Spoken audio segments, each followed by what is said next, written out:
लाडक्या बहिणींना नमस्कार. आज तुमच्यासाठी खूप मोठ्या आनंदाची बातमी आहे. ज्या लाडक्या बहिणींच्या आत्तापर्यंत KYC झालेली नाही, आपण बघतो पाठीमागे की 31 डिसेंबर 2025 ही लाडक्या बहिणींसाठी शेवटची तारीख दिली होती आणि त्यानंतर लाडक्या बहिणींचे खूप सारे उठाव झाले, मोर्चे झाले, विविध बातम्या आल्या, म्हणजे असे खूप सारे इश्यू झाले आणि इश्यू झाल्यानंतर लाडक्या बहिणींना पुन्हा KYC सुरू करण्याची तारीख दिली. पण ही त्याच लाडक्या बहिणींना होते की ज्यांचं मागील करेक्शन झालं होतं, फक्त ही करेक्शन असणार होती. पण सुरुवातीला ज्या लाडक्या बहिणींचे टेक्निकल इश्यूमुळे किंवा त्यांना OTPच आला नाही, अशा विविध कारणामुळे त्यांची KYC सबमिट झालेली नाही किंवा त्यांनी सबमिट फॉर्म केलेलाच नव्हता, तर अशा लाडक्या बहिणींना ही संधी नसणार आहे. त्यामुळे आपण बघतो की फक्त ज्या लाडक्या बहिणींचे करेक्शन फॉर्म होते त्यांच्यासाठीच ही संधी असणार आहे. पण आता महाराष्ट्र शासनाने प्रत्येक जून-जुलैमध्ये पुन्हा KYC सुरू करण्याचा एक नोटिफिकेशन काढलेलं आहे. त्यामुळे काय होणार आहे, ज्या लाडक्या बहिणींनी आता KYC केलेली नाही त्यांना पुन्हा एकदा येत्या जून-जुलैमध्ये त्यांना संधी मिळणार आहे.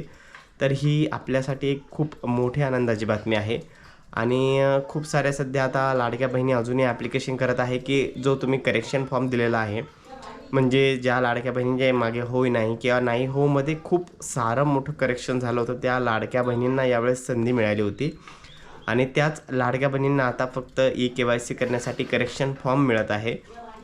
पण ज्या लाडक्या बहिणींचं मागे फॉर्म भरलेला नाही किंवा सबमिट झालेला नाही त्यांना ही संधी मिळालेली नाही. डायरेक्ट आपण त्याच्यामध्ये सबमिट केलं की ते डायरेक्ट सांग की तुम्ही यासाठी पात्र नाही. म्हणजे ज्या लाडक्या बहिणींचं करेक्शन झालं होतं त्याच लाडक्या बहिणींना ही मोठी संधी मिळणार आहे. पण आता एक मोठा प्रश्न आहे की आता पुढील हप्ते या लाडक्या बहिणींना मिळणार आहे किंवा नाही, किंवा कायमचे बंद होणार आहे. तर हा सरळ प्रश्न आहे. आता जून-जुलैला ते पुन्हा KYC सुरू करणार आहे, तेव्हा या लाडक्या बहिणींना नेमकी संधी मिळणार आहे किंवा नाही. तर त्यांनी करेक्शन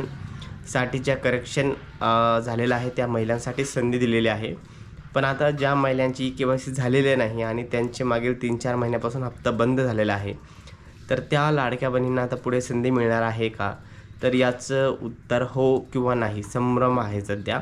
तर जून-जुलैमध्ये ते 100% अजून एकदा KYC करणार आहे. म्हणजे प्रत्येक वर्षाला ते आता KYC करणार आहात आणि हळूहळू महिला यामध्ये गाळणार आहेत.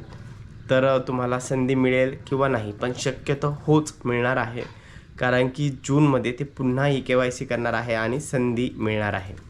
धन्यवाद.